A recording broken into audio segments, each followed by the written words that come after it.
Welcome back to TECHMIMIC, where you can simply view, imitate and replicate, and get on with your day. In this example we have two files in a folder, and for both of them we would like to create a desktop shortcut. They are both opened here in the file manager. The solution is to not move them straight to the desktop, but use another file manager window.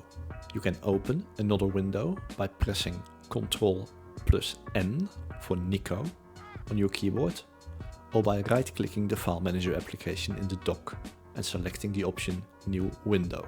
In the new window, make sure to browse to the desktop folder on the left-hand side. Now select the files again, hold down Ctrl and Alt on your keyboard and drop the files in the new window. You will see that automatically the shortcut on the desktop became visible. Don't forget to hold down Ctrl and Alt while doing this, otherwise your file will be simply moved instead of creating the shortcut. Now, this is how it works for shortcuts on the desktop pointing to files. But what about shortcuts on the desktop pointing to an application? This works a little bit differently.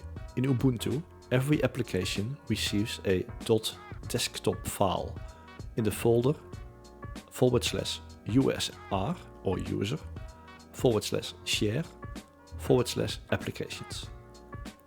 Find your application. In this example, we are going to create a shortcut to the calculator application.